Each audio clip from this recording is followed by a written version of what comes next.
Assalamualaikum warahmatullahi wabarakatuh. Perkenalkan, nama saya Lisna Devianti Anwar, NIM 211999005 dari mata kuliah Ekonomi Moneter Perbankan. Hari ini saya akan membahas tentang pasar uang antar bank.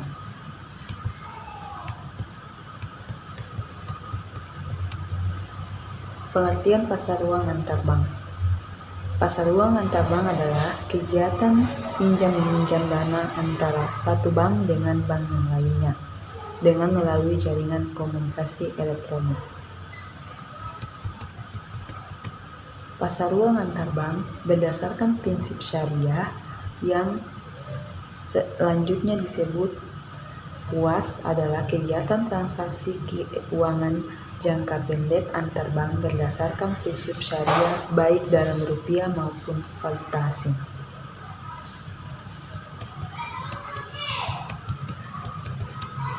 Adapun istilah-istilah pasar uang. Yang pertama, pasar uang ketat.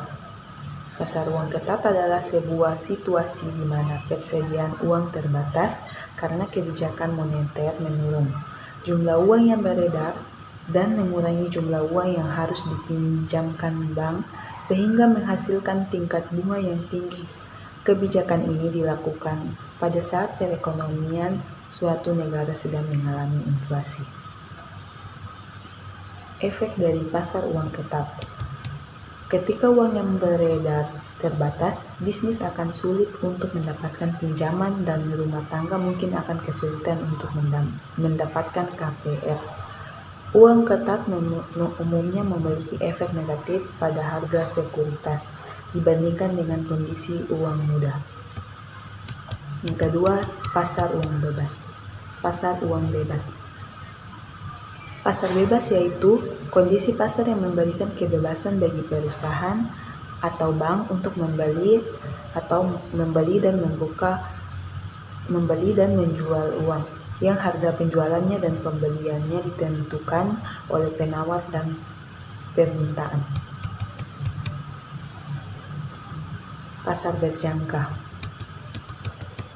Pasar berjangka atau disebut juga sebagai futures market, yaitu di mana transaksi kontrak futures berlangsung pada pasar berjangka. Barang-barang yang diperjualbelikan pada umumnya adalah komoditas. Mekanisme yang dilakukan pembelian kontrak yang sudah distandarisasi berdasarkan bursa berjangka. Terjadinya kesepakatan antara pembeli dan penjual akan diikat melalui kontrak, meskipun mereka saling tidak tahu siapa lawan transaksinya.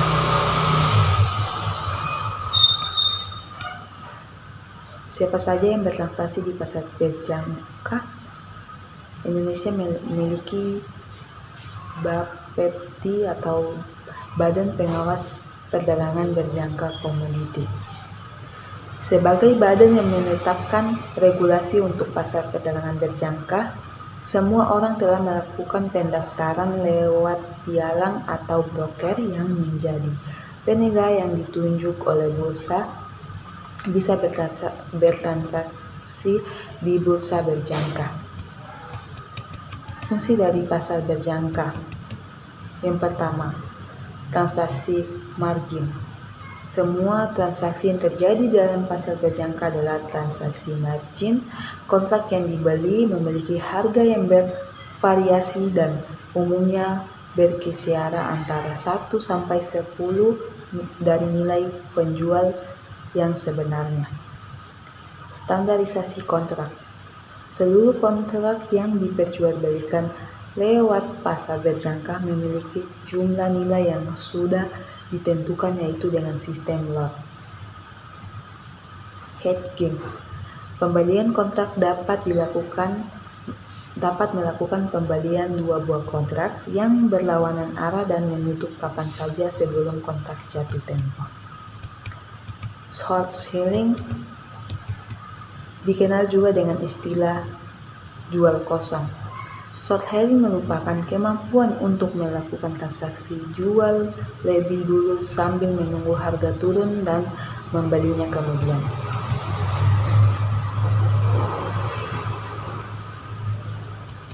Pasar gelap. Pasar gelap atau biasa disebut black market adalah kegiatan atau transaksi ekonomi yang tidak sah atau ilegal. Barang-barang yang diperjualbelikan di pasar gelap biasanya senjata, obat-obat terlarang, barang curian, hingga barang resmi yang dijual secara gelap untuk menghindari pembayaran pajak atau syarat lisensi atau biasa disebut rokok atau senjata api. Adapun terjadinya pasar gelap.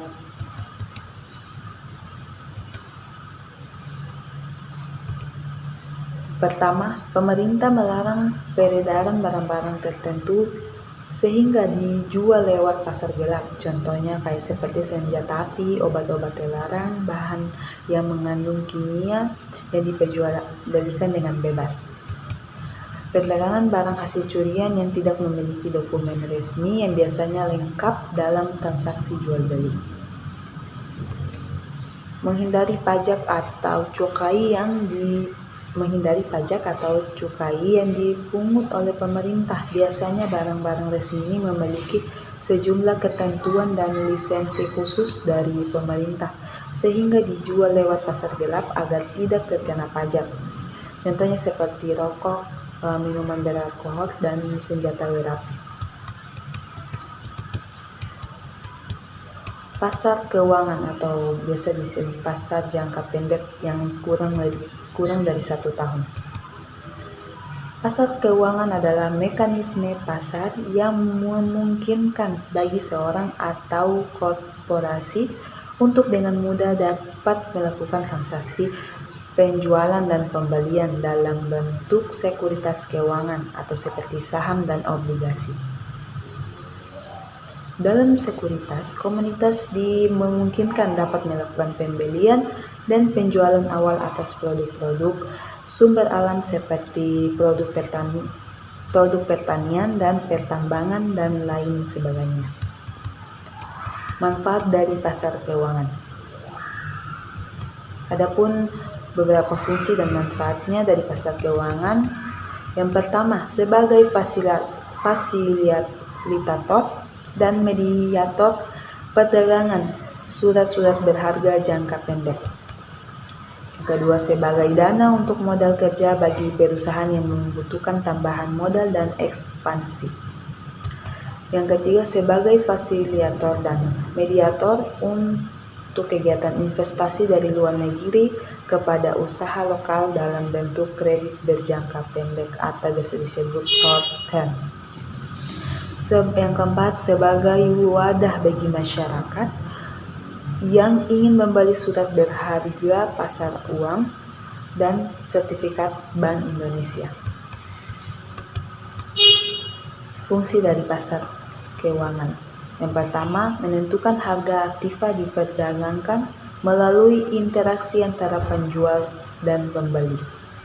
Menyediakan mekanisme bagi investor untuk menjual aktiva kewajibannya, dengan kata lain menawarkan likuiditas yang mampu mengubah aktiva menjadi kas. Yang ketiga, menurunkan biaya transaksi. Dalam hal ini adalah biaya pencarian dan biaya informasi. Pasar kredit terbuka. Otoritas Jasa Keuangan menjelaskan bahwa pasar kredit terbuka merupakan aktivitas di pasar terbuka yang memungkinkan piala melakukan pembiayaan jangka pendek dengan membeli dan menjual kembali surat berharga komersial atau open market credit. Operasi pasar terbuka dilakukan dengan beberapa tujuan, yaitu yang pertama, membesar dan memperkecil jumlah uang yang beredar dengan cara mempengaruhi peredaran pasar uang. Yang kedua, menjaga inflasi tetap rendah dan melakukan pemeliharaan kestabilan harga atau nilai rupiah. Yang ketiga, menciptakan pertumbuhan dan perkembangan perekonomian sesuai dengan rencana pemerintah dan mendorong pertumbuhan investasi, yang dimana juga akan meningkatkan lapangan kerja dan mengurangi pengangguran.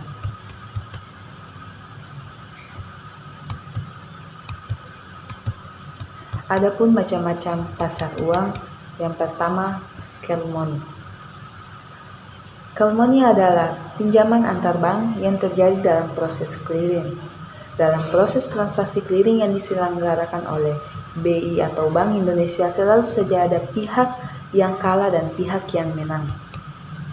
Bagi pihak bank yang kalah, jika tidak bisa menutupi kekalahannya, maka ia akan terkena sanksi dari Bank Indonesia atau biasa disebut dengan BI. Agar tidak terkena sanksi akibat kekurangan likuiditas, bank yang mengalami kekalahan dapat meminjam uang dari bank lain. Peminjaman tersebut disebut dengan interbank call money atau call money.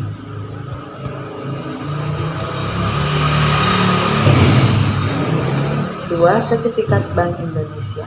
Sertifikat Bank Indonesia adalah surat berharga yang diterbitkan oleh Bank Indonesia. Penerbitan SBI ini dilaksanakan atas unjuk dengan nominal tertentu. Tujuan dari investor membeli SBI adalah sebagai akibat dari kelebihan dana yang tidak disalurkan sewaktu-waktu. Surat berharga pasar uang. SBPU merupakan surat berharga yang diperkenalkan oleh Bank Indonesia sebagai salah satu alat untuk melakukan operasi pasar terbuka dalam rangka menstabilkan nilai rupiah. Treasury bills merupakan instrumen utang yang diterbitkan oleh pemerintah atau bank sentral di Amerika Serikat atas tunjuk dengan jumlah tertentu yang akan dibayarkan kepada pemegang pada tanggal yang telah ditetapkan. Commercial paper. Commercial paper merupakan kertas berharga yang diperjualbelikan di pasar uang dengan jangka waktu tidak lebih dari 1 tahun. Commercial paper biasanya berbentuk promes yang diterbitkan oleh lembaga keuangan termasuk bank. 6.